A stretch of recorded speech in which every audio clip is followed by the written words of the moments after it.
Hello, everyone. My name is Ray Loffenberg. Today I am here with Melinda, Brooke, and Giovanni, and we are presenting our project plan for our music festival. Today we'll be going over our scope, the schedule we've put in place, and our budget for this event. All right, so starting off with our project scope, I'm going to go over our plan first. And our plan is to execute a music festival that is located in the Sunshine State of Central Florida Fairgrounds. This will be a one-day music festival with different types of genres, including country, hip hop, EDM, and reggae. The festival has food, drinks, merchandise, and a lot more. We're hoping that this project addresses a few different needs. The first is to make sure that we have a place where people can come together with unity, fun, and connection. And through that, celebrate an unforgettable day of celebrating diversity. And then lastly, kind of having a space that can be created for everyone so that they could celebrate that music and honestly just have a well place to do that as well. All right. Next slide, please. A little bit further on our project scope, looking into our deliverables. The main outcome of this project will be to thoroughly organize a 12-hour event. This will be from 12 p.m. to 12 a.m., catering different types of musical taste. And then with that, we're also hoping to have an attendance of about 2,000 to 5,000 people. And then once again, addressing those few different types of taste of music. We're looking at country, hip hop, EDM, and reggae there. And then we also have a few exclusions as well. Two of those exclusions are going to be the parking and then also the artist accommodations when it comes to travel logistics. Next slide, please. Going over a little bit of our stakeholder analysis, essentially, what is our stakeholder analysis? Well, let's just identify key stakeholders that are chosen to ensure a successful event and cover those critical aspects. A few of them, what we have is our artists, fans, project team, festival staff, and a few more as well. And then the scale that we're kind of using is going to be a power interest of high, medium, and low. For an example, our artists and teams, they kind of have a high power, but also a high interest as well. Next slide. And then lastly, I'm going to get ready and go over our project priorities with you guys. The biggest priority is going to be scope. So we're looking to kind of create a huge scope there for you guys. The primary focus is to kind of have that scope management, ensuring all deliverables and objectives are well defined and achieved. Our second priority is to have time. So have a good schedule management. And then from there, third priority would be cost. Make sure that we effectively control expenses throughout the project life cycle. Now I'm going to get ready and pass it on to Brooke, and she's going to talk to you guys about our work structure breakdown. Our work structure breakdown has key deliverables, including research and strategy, our project team, project site, advertising and marketing, our event team, and talent, and then our event day. Next slide, please. For our total project durations, each duration for each of the summary categories were based on typical timeframes associated with the festival planning, understanding the complexity of each task, and then the standard industry practices. Then dependencies were established. Each task's predecessors were identified to create a sequence in which tasks needed to be complete. Next slide, please. And then for our network diagram, each of our work packages are on a critical path, except our hiring project managers, developing a website, and locating local ambassadors. Next slide. And now I'm going to pass it to Melinda. So here we have our project schedule, which is presented to you in a Gantt chart. The Gantt chart provides a detailed timeline for the music festival, covering critical aspects such as like the planning, vendor coordination, marketing, and the event setup as well.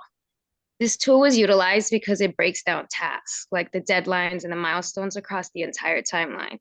It was created by listing all the work packages, like assigning durations, mapping out their dependencies to show how they align across the project timeline itself. The project begins on October 1st and concludes on July 17th, with a total duration of 291 days. The key milestones include the event setup on July 15th, 2025, which is very important, and the festival itself, which is on July 16th, 2025. This Gantt chart serves as a resource for monitoring the deadlines, prioritizing tasks, and ensuring the festival is executed successfully. Next slide, please. Here we have our festival layout plan. which is two different mock layouts that are from an aerial point of view. And they show key elements of the festival, such as the main stage with a designated crowd area, as well as specific areas like the bathroom, food trucks, vendors that'll be there. And it even highlights where our first aid tent will be in case of any injuries throughout the festival. All pathways here lead to every area to ensure a smooth navigation throughout the whole festival for all the attendees as well as the personnel. Now I'll pass it over to Ray. So I'm going to talk about our cost estimate sheet. Our cost estimates will deliver in clear and organized way to plan and manage the budget for the music festival. This takes into account every single cost that we have and puts it into a little chart so it's easily organized and easier to see. As you can see, we have the IDs, the name of the work packages, the required human resources for each work package, the HR cost, which will be calculated with cost per day times the number of days. You can break that down into a salary or anything similar. It also includes our required materials for each work package that will cost us money. It has the materials cost and then the work package total cost, all broken down into the total on the bottom right. We also have our time phase budget. Our time phase budget covers our cost estimates, puts them into a visual chart to show our planned expenses over the lifespan of the project. As you can see, we begin this project in beginning to mid-October and will end in July, accumulating a total of about $1.2 million in costs. Time cost budget is not a real budget for the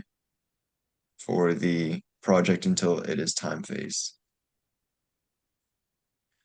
Our risk management plan, the items below are examples from both our risk analysis and our risk response charts. The risk analysis chart shows the risk ID with the title and a brief description, and the response plan shows the coordinating risk ID with its probability and impact listed on scales of 1 to 5. It shows our response strategy as well as some preemptive actions, things that we'll do before the risk occurs, and contingency plans, which are just in case plans.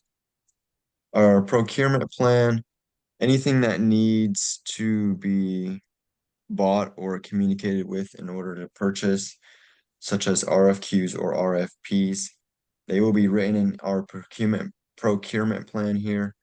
It lists the work package as well as the procurement needs, if any, the time frame, and then the notes, any side notes for the reader to know. And that is it. So we appreciate everybody. Thank you very much. Thank you.